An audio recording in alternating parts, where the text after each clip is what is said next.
जय भोलेनाथ। हर हर महादेव। संसार में ईश्वर की भक्ति सुख और शांति प्राप्त करने का अमोघ साधन है।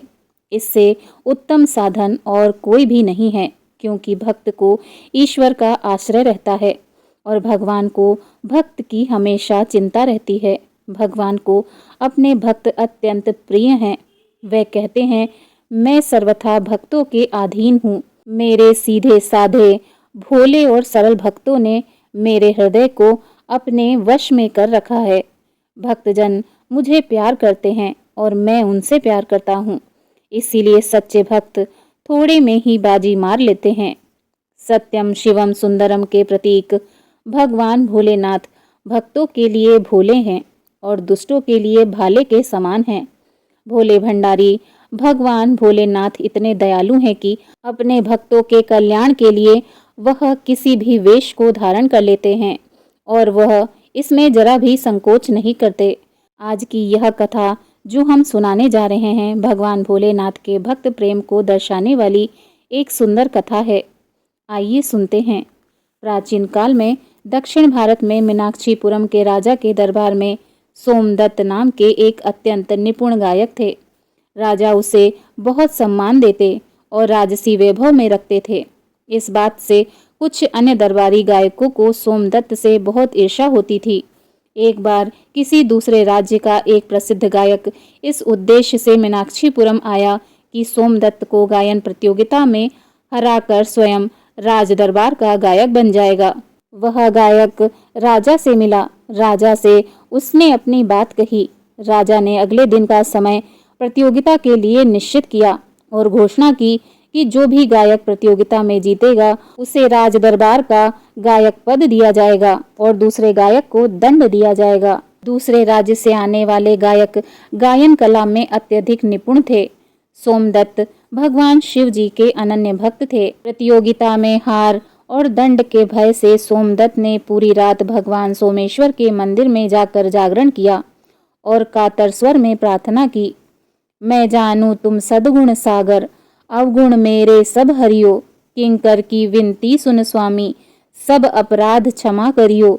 तुम तो सकल विश्व के स्वामी, मैं हूँ प्राणी संसारी, भोलेनाथ भक्त दुख गंजन, भव भंजन शुभकारी।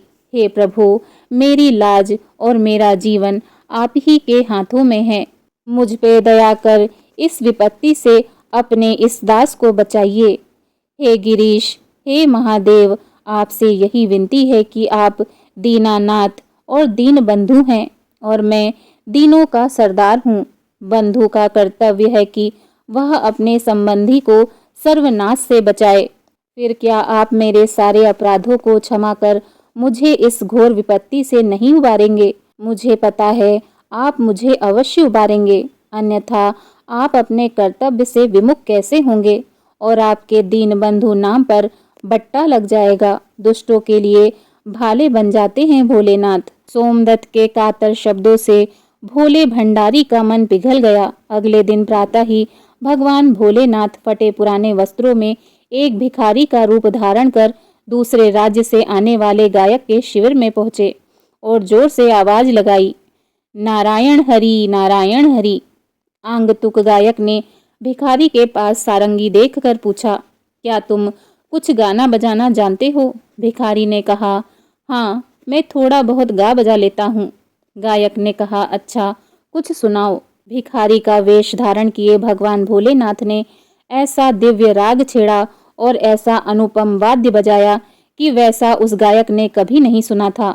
इससे मंत्रमुग्ध होकर गायक ने भिखारी से पूछा कि तुम कौन हो? भगवान भोलेनाथ बोले, मैं राज दरबारी गायक सोमदत्त का शिष्य हूँ। यह सुनकर आंगतुक गायक चकित हो गया।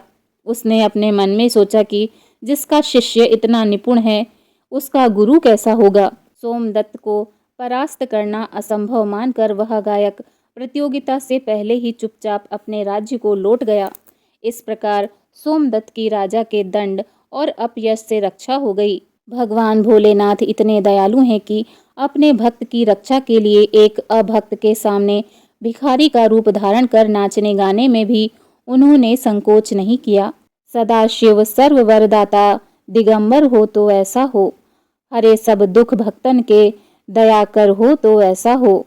अगर आप सभी को यह कथा पसंद आई हो तो प्लीज़ मेरी वीडियो को लाइक कीजिए, शेयर कीजिए और मेरे चैनल को सब्सक्राइब कीजिए। धन्यवाद। हर हर महादेव।